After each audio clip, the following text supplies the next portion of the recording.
East meets West. How martial arts transformed Hollywood forever.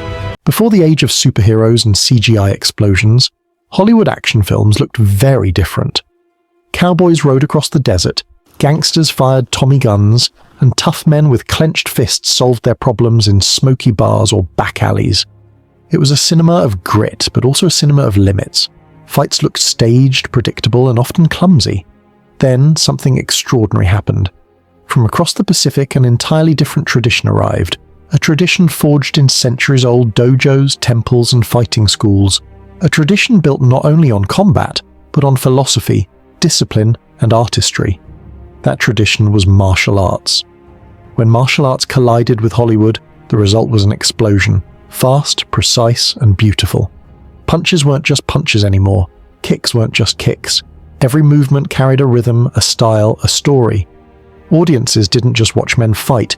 They watched warriors transform into legends. It was more than choreography. It was a cultural revolution. At the center of it all stood one man, Bruce Lee. His fists were faster than the cameras could capture. His mind sharper than any blade. His presence shattered stereotypes and forever changed what action could look like on the big screen. But Bruce was just the beginning.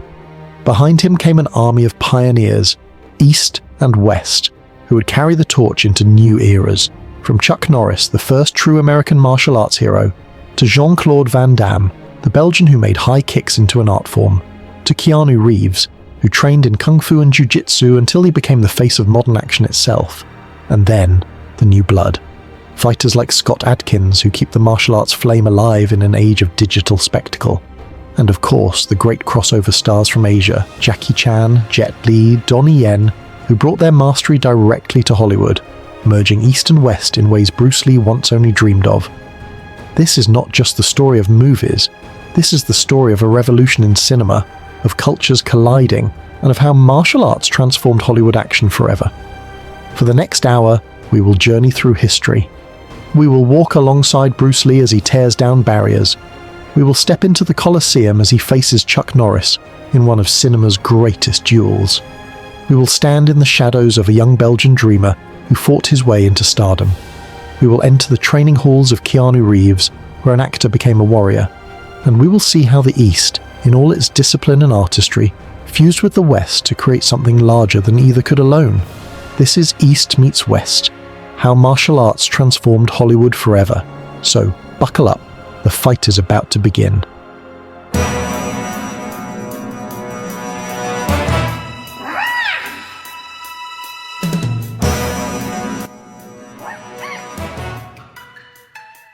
If martial arts was the spark that lit the fire in Hollywood, then Bruce Lee was the flame. No figure in history has had such a profound, seismic impact on both martial arts and cinema. He was not just a fighter, not just an actor. He was a bridge. A man who connected East and West, philosophy and combat, myth and reality. To understand how martial arts transformed Hollywood, we must begin with Bruce. Born in San Francisco in 1940 during the Year of the Dragon, Lee Jun-fan entered the world with a destiny already written in fire.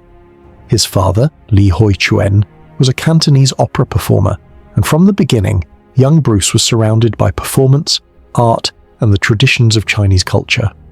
By the time he was a child actor in Hong Kong films, Bruce had already developed a natural charisma in front of the camera. But what truly defined him was not the stage, it was the streets. Hong Kong in those years was rough. Street gangs ruled neighborhoods, and fights were common. Bruce, quick-tempered and fiercely independent, found himself in countless scraps. His parents worried for his future, but in chaos Bruce found a calling: martial arts. At just 13 years old, he began studying Wing Chun under the legendary Ip Man. Under Ip Man's guidance, Bruce discovered not just techniques, but philosophy. He learned that fighting was not about brute force. It was about efficiency, awareness, adaptability. These lessons would shape him forever. Yet Bruce's energy was not confined to one style. He experimented, tested, and absorbed knowledge wherever he could find it. Even as a teenager, he resisted tradition that felt rigid or outdated. Where others bowed to dogma, Bruce asked questions. By the late 1950s, Bruce returned to America, enrolling at the University of Washington. Here, he studied philosophy. a passion that merged perfectly with his martial training. He read widely, from Taoism to Western existentialism. He began to believe that martial arts should not be about memorizing forms or staying loyal to one master. They should be about freedom, about truth, about self-expression. His own words said it best. Absorb what is useful, discard what is useless, and add what is specifically your own. This radical thinking became the foundation of Jeet Kune Do, the martial art he would later create, not as a fixed system, but as a way of approaching combat and life. But in the early 1960s, Bruce's martial philosophy was still unproven. To make a living, he opened martial arts schools, teaching students of all races and backgrounds at a time when many believed Chinese martial arts should remain secret. Bruce refused to keep it hidden. He believed martial arts belonged to everyone. Hollywood soon came knocking. Bruce's electrifying speed and charisma caught the eye of producers. In 1966, he landed a role that would change his life, Kato in The Green Hornet. Though the show only lasted one season, Bruce's presence was undeniable. Viewers were stunned by his lightning-fast punches and kicks. Suddenly, America saw a different kind of hero on television, a Chinese fighter whose movements were sharper and faster than anything they had ever seen. But Hollywood was not ready. Bruce, despite his talent, struggled to find leading roles. Racism and stereotypes limited him. He was often offered parts that mocked his heritage, roles as servants, villains, or comic relief. Bruce wanted none of it. Frustrated, he returned to Hong Kong in the early 1970s. What he found there shocked him. He was already a star. The Green Hornet had aired in Hong Kong under the title The Kato Show, and audiences adored him. Suddenly, Bruce had leverage. He signed with Golden Harvest Studios and unleashed a series of films that would make history. The Big Boss in 1971, a story of a man pushed to violence, where Bruce's intensity burned off the screen. Fist of Fury in 1972, where he tore down signs reading "No Dogs" or "Chinese Allowed," becoming a symbol of pride for millions. Way of the Dragon, where Bruce not only starred, but wrote, directed, and choreographed. This was the film where he faced off against his friend and fellow martial artist Chuck Norris in the Colosseum. It was a fight scene unlike anything audiences had seen before. Brutal, elegant, full of personality. Two warriors, each representing East and West, clashing under ancient arches. It was cinema elevated into myth. And then came Enter the Dragon. Co-produced by Warner Brothers, it was Bruce's chance to conquer Hollywood on his own terms, a global film blending Eastern martial arts with Western storytelling. Tragically, Bruce would never see its release. He died in July 1973 at just 32 years old under mysterious circumstances. The world mourned. But his legend only grew. When Enter the Dragon premiered weeks later, it shattered box office records. Suddenly, martial arts wasn't just popular in Asia, it was a worldwide phenomenon. Bruce's impact cannot be overstated. He didn't just perform martial arts, he embodied them.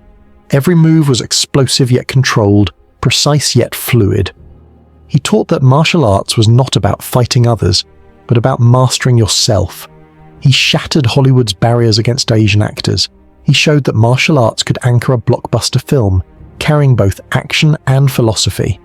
More than anything, Bruce Lee proved that martial arts could be cinema, that combat could be art, that the philosophy of the East could fuse with the storytelling of the West to create something entirely new.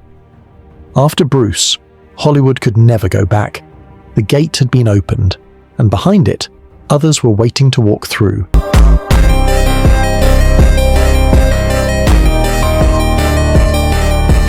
When Bruce Lee stepped into the Colosseum to battle Chuck Norris in Way of the Dragon, it wasn't just a fight scene, it was a passing of the torch.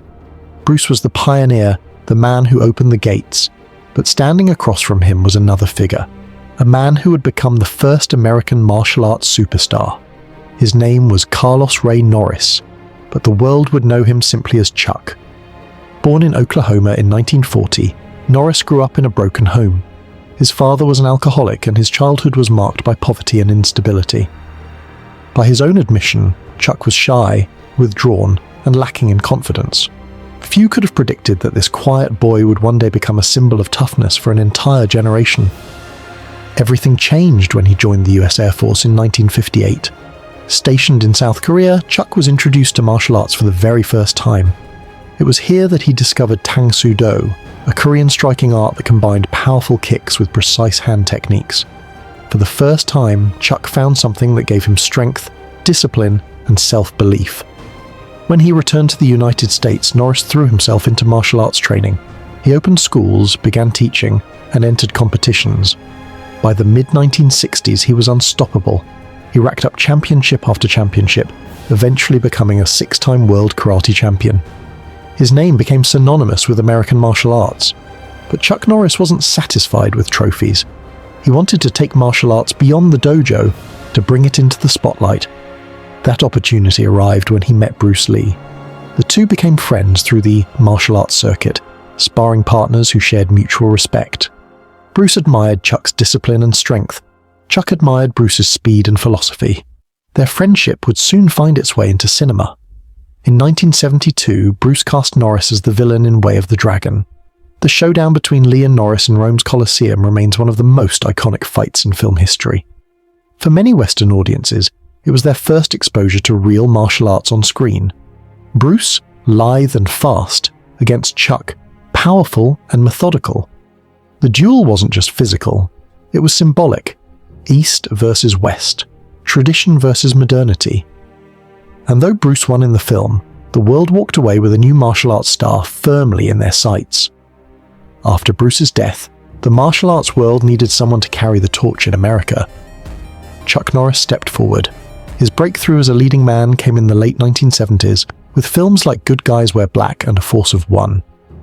Unlike Bruce, who represented a fusion of East and West, Chuck embodied something uniquely American. His heroes were rugged, disciplined, and patriotic. He wasn't just fighting for himself. He was fighting for his country, for justice, for order. The 1980s cemented Chuck Norris as a cultural icon. Films like The Octagon, Lone Wolf McQuade, and the Missing in Action series defined him as a lone warrior, battling against overwhelming odds. Audiences loved him because he seemed authentic. He wasn't a Hollywood pretty boy pretending to know martial arts. He was a real champion, a fighter who could actually back it up. And then came television. In 1993, Walker, Texas Ranger premiered. For 8 seasons, Chuck brought martial arts to millions of American households every week. The show was part action, part morality play. Norris's character always fought with honor, using martial arts not for aggression but for justice. To young viewers, Walker became a role model, proof that martial arts could stand for something bigger than violence. Chuck Norris also played a crucial role in legitimizing martial arts in the West. Through his schools, his competitions, and his film roles, he helped normalize the idea of martial arts as a discipline accessible to everyone. Parents began enrolling their children in karate schools across America, inspired by the heroes they saw on screen. But what made Norris so enduring was not just his martial arts ability, it was his image. Unlike Bruce Lee, who embodied philosophy and fluidity, Chuck embodied toughness. He was straightforward, resilient, uncompromising. He became the face of American martial arts, proof that the East's ancient traditions could find a home in the heartland of the West. In later years, Chuck's legacy took on a life of its own. The internet gave birth to Chuck Norris facts, jokes exaggerating his toughness to mythic proportions. When Chuck Norris does a push-up, he doesn't push himself up. He pushes the earth down. These memes turned him into a legend for new generations, many of whom had never even seen his movies. But behind the jokes lies a truth. Chuck Norris was the first American to truly bring martial arts into the mainstream of Hollywood and American culture. He proved that martial arts wasn't just something foreign, exotic, or niche. It could be American. It could be patriotic. It could be woven into the fabric of Hollywood storytelling. Together, Bruce's legendary fight in Way of the Dragon was prophetic. It wasn't just East versus West. It was East meeting West, blending, and creating something new. And from that meeting, martial arts in Hollywood would never be the same. But as the 1980s rolled on, another figure would rise. A man not from America or Asia, but from Europe. A fighter who combined grace, athleticism, and cinematic flair. A man whose high kicks and famous splits would make him an icon of martial arts cinema. His name was Jean-Claude Van Damme, the Muscles from Brussels. And his arrival would take martial arts in Hollywood to dazzling new heights. In the 1980s, martial arts in Hollywood stood at a crossroads. Bruce Lee had opened the gate, Chuck Norris had carried the banner as the American martial arts hero, but the genre needed something new, a star who could dazzle audiences with not only power, but grace. A fighter who could turn combat into spectacle, who could make martial arts not just tough, but beautiful. Enter Jean-Claude Van Damme, the muscles from Brussels.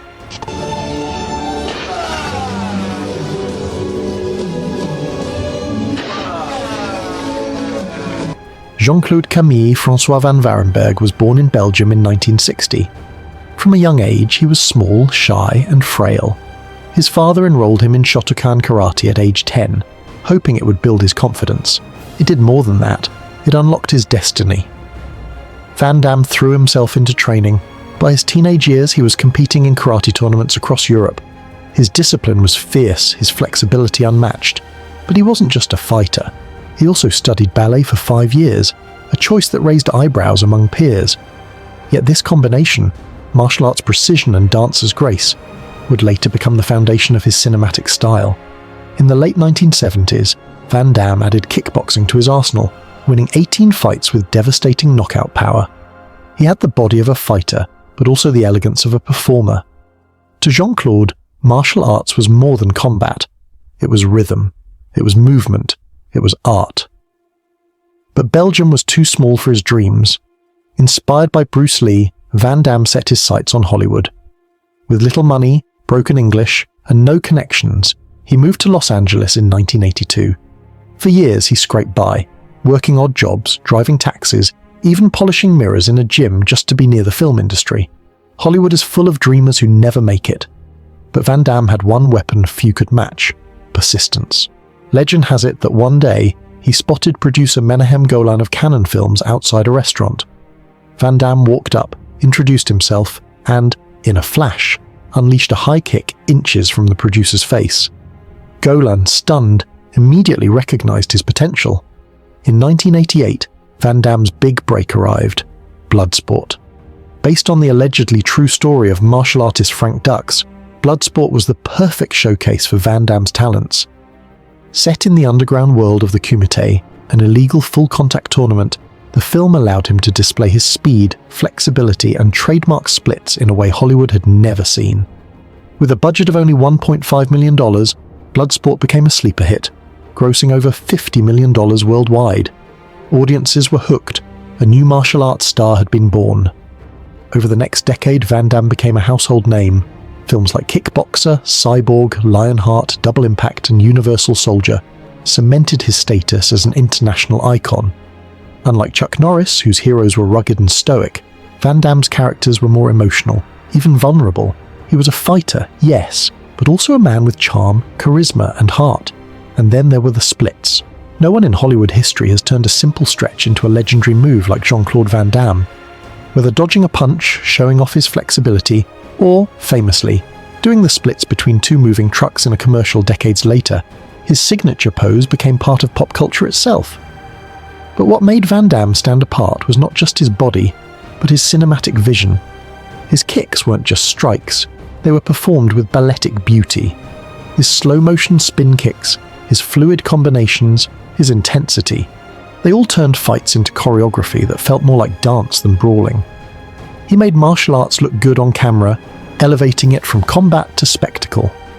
By the early 1990s, Van Damme was one of the biggest action stars in the world, rivaling even Schwarzenegger and Stallone.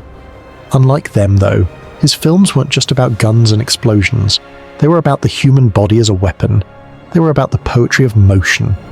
But fame came with challenges. The pressure of stardom, coupled with personal struggles, led to a difficult period in Van Damme's career.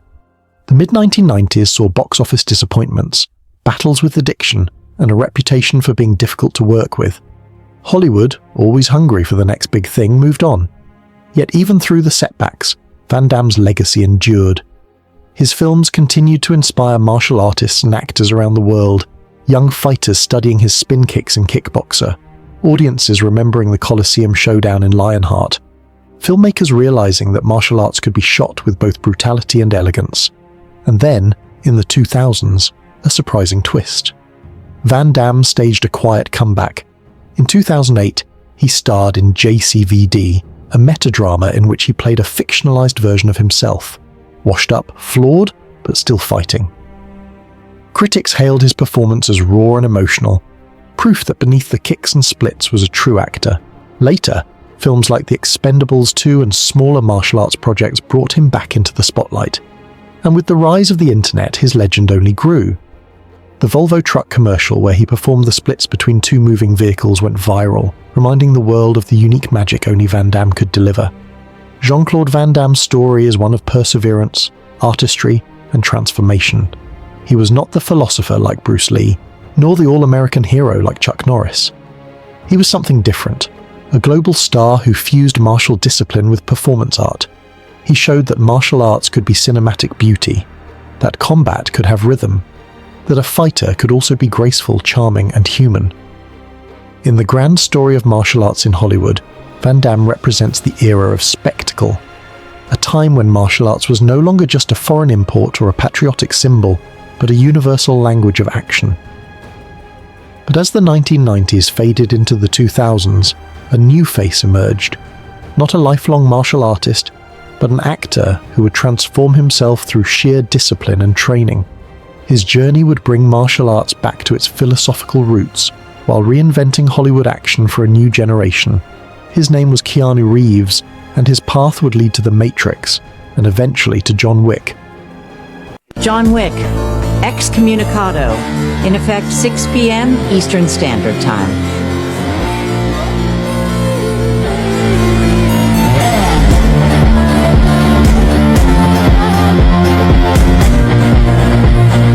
Keanu Reeves is not a martial artist by birth. He didn't grow up in a dojo, didn't win championships, and wasn't known for his fighting skills. Yet today, when we think of modern martial arts in Hollywood, his name stands at the top. How did an actor known for roles in Bill and Ted and Speed transform into Neo, the chosen one of The Matrix, and later into John Wick, the unstoppable assassin whose every move blends gunfire and martial mastery? The answer lies in discipline, reinvention, and the East-West fusion that defines Hollywood martial arts today. By the late 1990s, Keanu Reeves was a rising star, but he was not yet an action icon. That changed in 1999 when the Wachowskis cast him as Neo in The Matrix. The film required something Hollywood hadn't seen before, action built not on explosions, but on martial arts philosophy and choreography. To prepare, Reeves and the cast trained for months under Yuen Wu-ping, a legendary Hong Kong fight choreographer. Reeves immersed himself in kung fu, wushu, wire fu, and cinematic movement.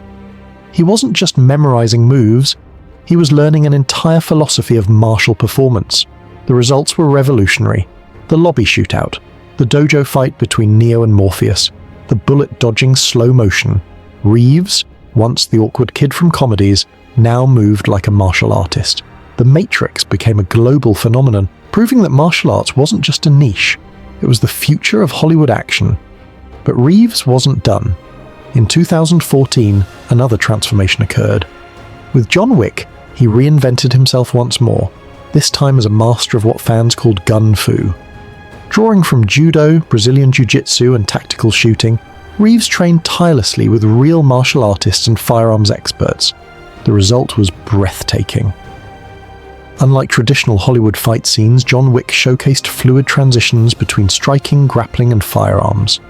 Every movement was efficient, precise, and grounded in martial arts principles. Reeves wasn't playing a fighter. He had become one. What made Reeves unique was his humility. Even after decades in Hollywood, he approached training like a student. He respected the craft, studied tirelessly, and gave credit to his stunt teams and instructors. In doing so, he mirrored the humility and discipline of martial artists themselves. Through Neo and John Wick, Keanu Reeves proved that martial arts could reinvent Hollywood heroes. He showed that an actor could transform through dedication, turning philosophy into spectacle, and spectacle into cultural legend. If Bruce Lee opened the gate, and Van Damme turned martial arts into beauty, Reeves proved it could be philosophy and discipline in the modern age. But while Reeves became the face of mainstream martial arts action, another man was rising in the background. A man less famous, but beloved by martial arts fans worldwide. a man who carried the authenticity of real martial arts into every performance. His name was Scott Adkins.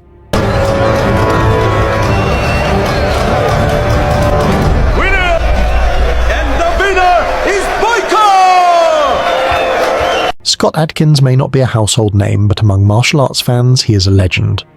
Born in England in 1976, Adkins discovered martial arts as a teenager and never looked back. He trained in taekwondo, judo, kickboxing, and MMA, becoming a well-rounded fighter long before mixed martial arts became popular. His dream, like Bruce Lee's before him, was to bring martial arts to the screen. But Hollywood is tough on outsiders. Adkins started small, working as a stuntman and taking minor roles. Yet his skill was undeniable. His kicks were lightning fast, his athleticism breathtaking, and his dedication unmatched. The turning point came in 2006, when he was cast as Yuri Boyka in Undisputed 2, Last Man Standing.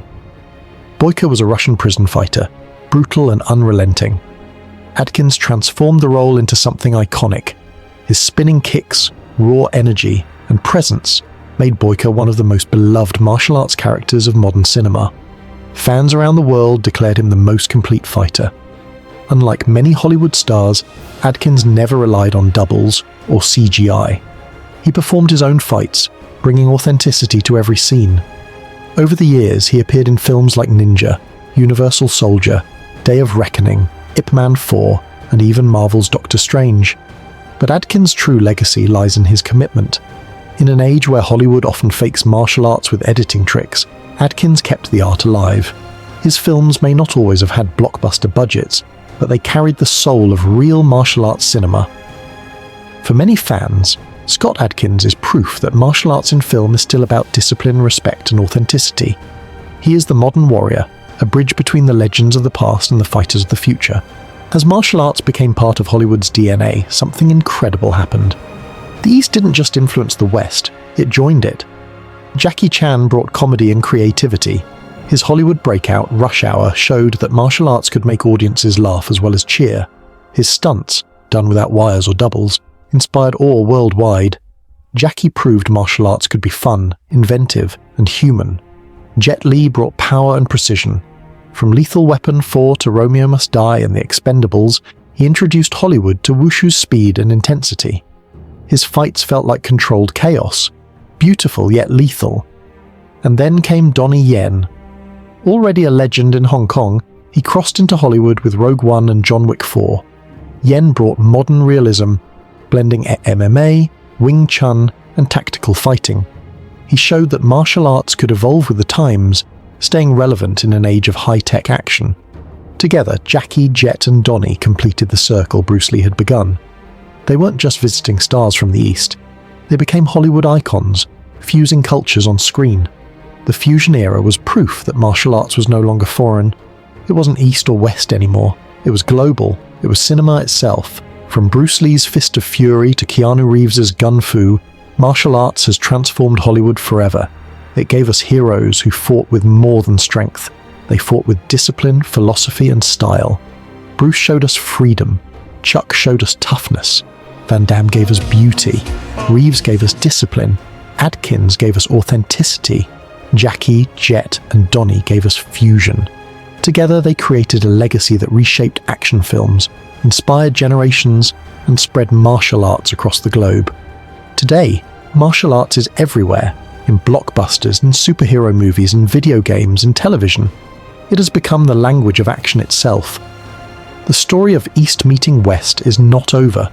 New stars will rise, new philosophies will merge, and martial arts will continue to evolve just as Bruce Lee once dreamed, absorbing what is useful, discarding what is not, and adding what is their own.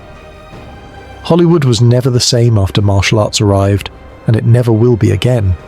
This is the legacy of East meets West. This is how martial arts transformed Hollywood forever.